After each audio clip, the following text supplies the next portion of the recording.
Hey guys, so I was reading the New York Times last weekend and happened upon a column by their food critic about his favorite Manhattan restaurant, Per Se, on Columbus Circle. He gave it 4 stars, the paper's highest honor. Now, it should be good because dinner for 2 at this restaurant can come in close to $1,000 with a set menu of 9 courses at $295, not including drinks and wine. Yow. The thing is, the columnist set off a firestorm because he compared the price of the restaurant to the price of seats at New York City's venerable Metropolitan Opera, where aisle orchestra seats can run you $330 a piece. Because also that week, a group called Occupy Wall Street started actively and loudly protesting the inequities of the financial markets, that 1% of the people in this country control the vast majority of its wealth and power. Bloggers took note of the restaurant review and its mention of opera tickets, bringing back the old canard that opera is a venue only for the wealthy. Just this morning, in fact, as I was coming into work, there was a related group, Occupy San Diego, protesting those same inequities in the plaza right in front of the Civic Theater. Opera's for rich people? Opera is a dead art form only relevant to the wealthy donors who can still afford to keep it afloat? Please, I'm so over that argument, but I'm going to be honest with you. Opera is expensive. Opera tickets do cost good money, and these days, good money is in short supply for everybody. So if you're going to spend good money on opera, you've got to love it, right? You're not going to spend money on something that you don't really want or that you're not interested in. Look, let's face it, if you're passionate about something, whether it's baseball, football, or opera, maybe soccer or golf, you're going to go. You're going to spend money on it because that's what you love. That's what you're passionate about. When I travel, I love to see the opera in other cities, in other countries. I can't afford to sit in the orchestra, but I will spend enough money to get inside that theater and see what's going on and hear what's going on. That's how much I'm passionate about opera, and I'm willing to spend the money on it.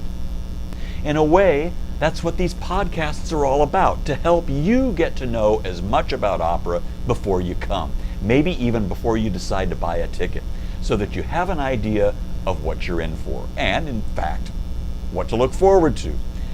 But there's something that I haven't spent any time on in these podcasts, and that's how to go to the opera and still keep it a relatively inexpensive event.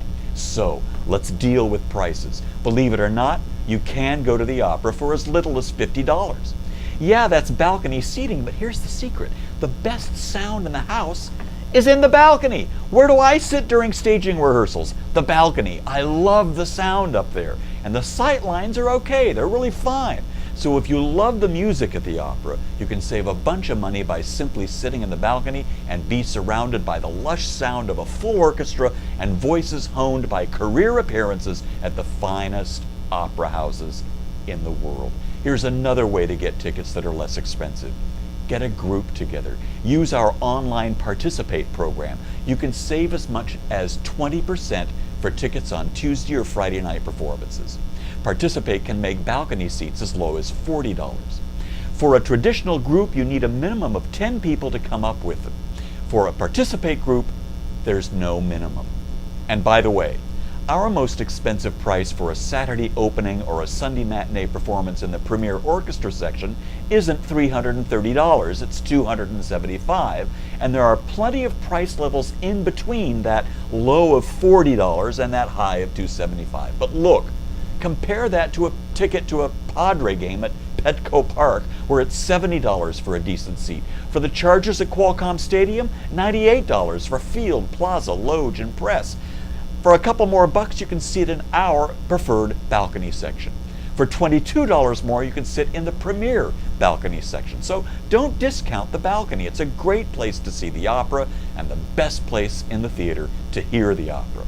Okay, you want to go to the opera, but you also want to have dinner beforehand. Now you're thinking, okay, that's going to be a very expensive evening.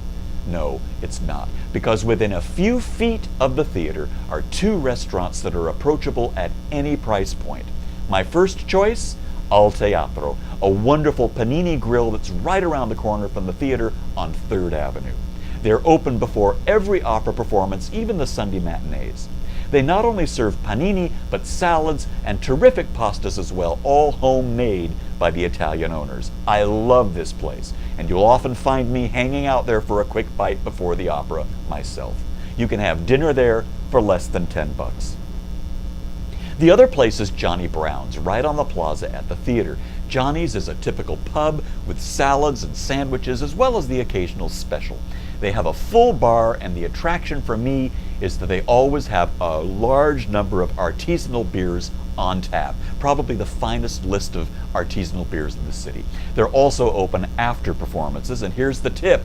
Every once in a while you'll see chorus members and principal singers from the show come over to Johnny's afterwards, enjoying a small bite and a nice cool one.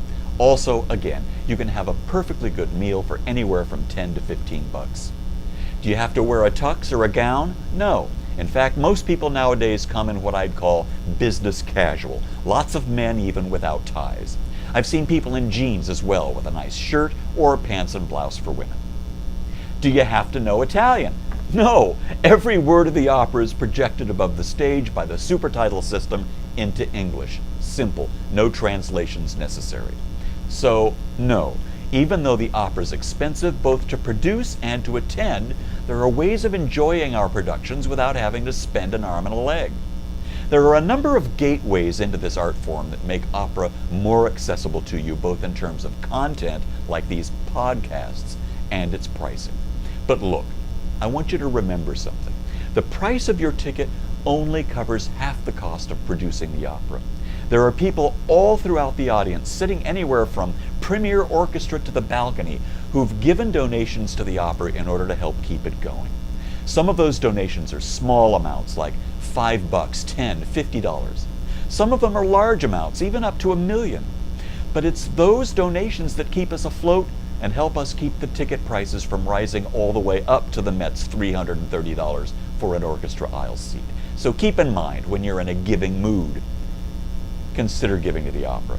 And come back next week when I turn my attention again to the music, the composers, and the personalities involved in our 2012 season. I'm Nick Reveles, and I'll see you at the opera.